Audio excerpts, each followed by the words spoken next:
It is my honor to introduce Mr. Wyatt Gass, the 2025 Salutatorian.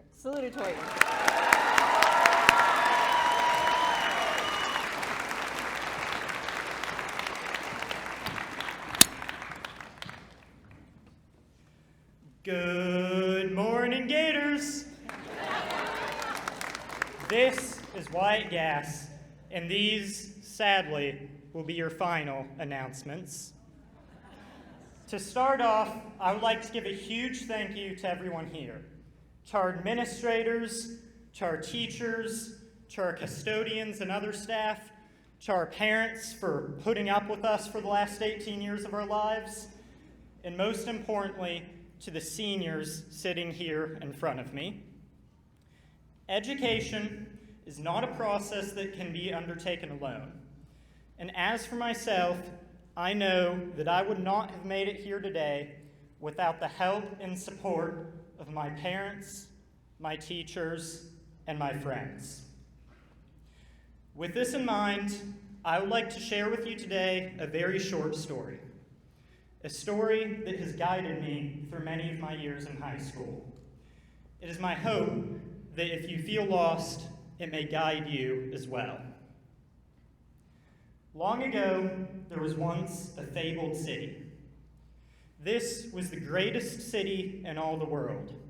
Its sprawling libraries, overflowing markets, soaring pillars, and sweeping courtyards were second to none.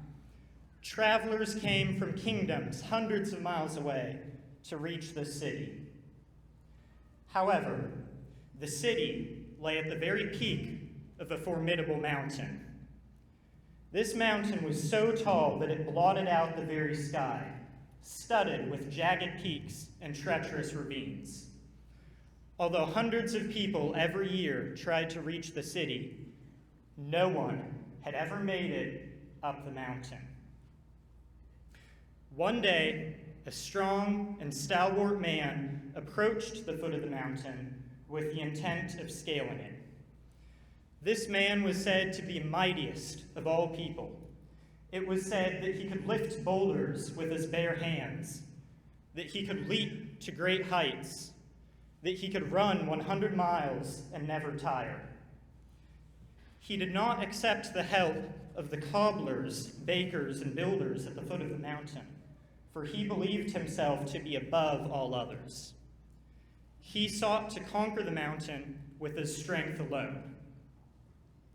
He set off, and after 3 days, he had traveled further than any person before him. But at the end of that 3rd day, he began to tire. Slowly, bit by bit, he felt his formidable strength leave him, until at last he could go no further. For arrogance is a terrible weight, and despite all his strength, he could not carry it up the mountain. A few days later, a craftswoman approached the mountain. This woman was said to be the cleverest of all people. It was said that she could create anything with her tools and her wits. She never trusted anyone to help her, certainly not the cobblers or builders at the foot of the mountain, for she knew that her skills far exceeded their own. She created winged wagons and many ingenious contraptions to propel her as she went up the mountain. She set off, quickly surpassing the strong man and offering him no help as she made her way to the summit. But after 5 days, dust had begun to settle in the wheels of her vehicles, and they broke apart. To her dismay, she could travel no further. For solitude is a terrible weight, and despite all her cleverness, she could not shoulder it up the mountain. A few weeks later, a humble family traveling in a rickety, run-down wagon approached the foot of the mountain. They were simple farmers, possessing neither great strength nor great cleverness, but they sought to reach the city. Before they left, They visited the cobbler for his finest shoes, accepted the baker's gift of warm loaves of bread, and sought guidance from a craftsman on how best to prepare their wagon for the journey. They set off. They went slowly and with great effort. They took the mountain one step at a time, helping each other over the crumbling boulders, hoisting one another up jagged ridges, working together to lift the wagon out of each ravine. When they passed the strong man and the clever woman, they offered them a place on their caravan as they continued up the mountain. And finally, they made it, over the peak, over the summit, and into the great city. They succeeded where all others before them had failed. For kindness weighs nothing at all, and their burdens were made light by one another's companionship as they scaled the mountain. I know that many of you are going on to do great things in the next years of your life. Many of you are going to college to further your education. Some of you are going into technical schools or trades. Some of you are entering into the military or choosing another path. Wherever your next steps take you, you will almost certainly be meeting new people.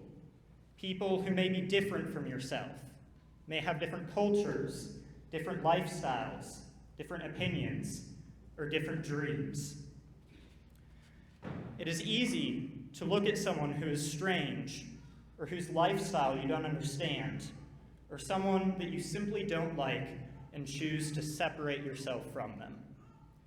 But opening yourself up to a stranger, truly getting to know them, is hard. Having faith in other people takes courage. So here's my humble challenge to all of you as you move toward your next steps in life. Try your best to keep an open mind about others. Not every person you meet is going to be your best friend, but every person has something meaningful to contribute. If you close your eyes and ears to them, you'll miss out. My challenge to you is to have faith in those around you. For every time you hold out your hand to someone, you lift a weight from your own shoulders. I can't wait to see what mountains you climb. Thank you.